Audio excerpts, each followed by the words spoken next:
Biyak yan. Biyak yan. Nandyan yung maray yung Ayun pala eh. yung resort. Ah, Saan ka? tingnan nyo, oh. Oo. Ayan, oh. Biyak yan. Kaya para sabi sa orthopedic, kakayurin daw. Hindi, meron din. Wala talagang kapal.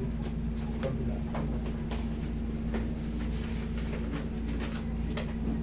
Operahan daw, naku. Wala. Operahan. Okay, impression. Lateral condyle fracture. Ano yung lateral? Dito, gilid. Ano yung condyle ito? Yan, condyle. Yan ang condyle. Oo. Ibig sabihin ng lateral, palabas. Pag medial, sa loob. Lateral condyle fracture extending to the femorotibial articular surface with avulsion fracture of the LCL, sorry, and popliteal tendon. Complete tear, MCL. Partial tear, PCL. Complete tear, medial patellar retinaculum. Complete tear. Grade 4 patellar injury, lateral patellar facet and lateral femoral condyle, mucoid degeneration, medial and lateral menisci, bone marrow edema, distal lateral femur and patella, lymphohematorosis. Tutulog sir yung ano sir, hindi, sa tingin ko sir, kasi yung fracture na ano, i-scraping yun eh, para hindi mo humarang. Yung sinabi sa'yo, kasi nakaharang siya sa joint, hindi sa lateral eh.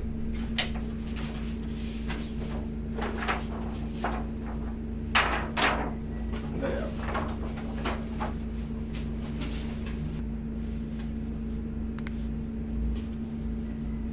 Ito rin, no?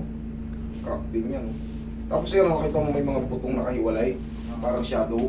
Yan po yung kumalat, yung fragments. Ang laki nito, itong nandito sa taas. Ayan, makikita nyo yan. Fragments ang tawag yan. Marabasag ng mga balitang ito. Opo. Sir, ang laki nung ano eh, ang laki nung mga ano. Pero pagka sa actual yan, kasi pagka sa shadow, ganito kalaki. Pag sa actual yan, pag sa x-ray kasi pag manipis, hindi ganong ano. Pero yan, kita na rin dito eh, kahit sa x-ray na. Tapos itong malaki oh. Ito ang malaki, yan oh. Yan nakakal. Dapat yan, pakante. Kita mo ang laki yung nakakalso. Yan ang i-scrape ang sinasabi nito. Tapos ito, biyak yan. Yan, biyak yan. Posing, dito kasi nakakabit yung LCL. Tapos yung MCL mo, sa lakas ng impact, putol yung dito mo. Yun ang complete tear, yung sa kabila. Ito ang MCL sa kabila. Ito ang LCL, ito ang MCL. Ganito yung tsura ng tumuto. LCL, MCL. Yan yung mga ligaments sa kabilaan. Ito, partial tear lang. Dahil sa lakas ng umpog ng paganon, pak, tumulak siyang paganon, putol to. Ito ang naging complete. Dito sa kabila. Kahit anong gawin ko rito, putol yung ano niya. Maluwag pa rin yan. Tapos posing, kahit anong adjust ko dyan, kailangan matanggal ito. Ito, kailangan matanggal to. Eh yung sinasabi ni Doc na kailangan kayuhin yan. Dahil yan, dapat yan supposed to be, ayan, pakante. Kahit sa normal na ano, x-ray namin, ito normal na x-ray namin, kailangan yung pakante yan. Pag hindi yan na bakante, may umiipit na buto dyan, kakalso yun, hindi mo maalalaro ng maayos. Ayan, katulad yan, pigil. Hindi siya madiretso na eh. Hindi na madiretso. Dahil nga sir, ito basag to dito sir. Ayan, basag yan dyan. Ayun, naririnig mo naman eh. Ayun, sumasabit ang lakas oh. Ayun, grabe lakas. Posing, for the meantime, wala naman kayong bayad eh. Wala akong sisingilin sa inyo. Pero hindi kayo para sa akin, hindi kakayanin ang hilot dyan. Kailangan, naririnig nyo. Sobrang lakas. Kailangan mas scrape yun.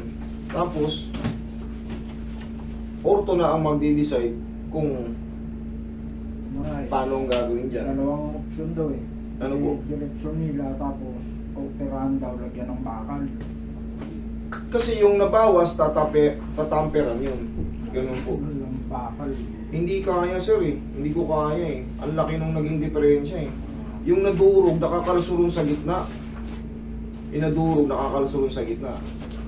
Siyempre, kahit anong kapa ko ron, siyempre may balat yan.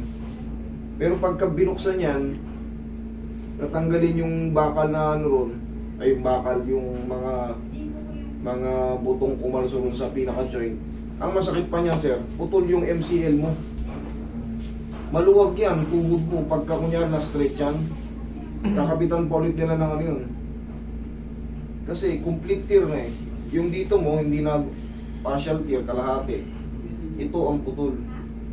Kaya nung una yan, magang mga yan. Pero lumipas na ang panahon, Oo. February, March, April, May, June, July, August, September, October, November. Siyam na buwan, humihilom din yun. Pero syempre, may mga kakulangan na. Hindi na kompleto. Eh nga, naririnig mo, kumakalaso sa gitna. Oh. Ayan, ayan. Pusing, I'm sorry to say, but pero wala naman kayong babayaran dyan. Yeah, ganun. At least na, kumbaga second opinion mo, o third opinion mo. Ganun nga eh, kasi halos kaya ko talaga pang-operato eh. Para sa akin, kung hindi mo pa opera yan, sir, pwede naman kasi gagaling na ganyan yan. Pero titiisin mo yan na nakaganyan ka na. Hindi na. Maliit na isang paa mo. Hindi na. Lumilot pa nga eh. Hindi, kasi hindi mo ma-straight. Hindi na eh. Hindi mo ma-straight. Yun ang magiging problema yan. Kasi may basa. Magkakali ako dito siya para Gustuin ko mga ano, kung walang ano yung, kung walang fracture, sir. Kahit putol yung MCL mo, maitutuwid mo yan kung walang fracture. Pero nakakalso yung fracture eh. Nakakalso po yung fracture eh. Kailangan yun mas malinis. Yun yung sinasabing lilinisin, i-scraping nila. Okay? Bossing, portamin tayo, I'm sorry. Hindi, master. Pero wala kayong mabayaran dyan kahit 5 bulag. Okay?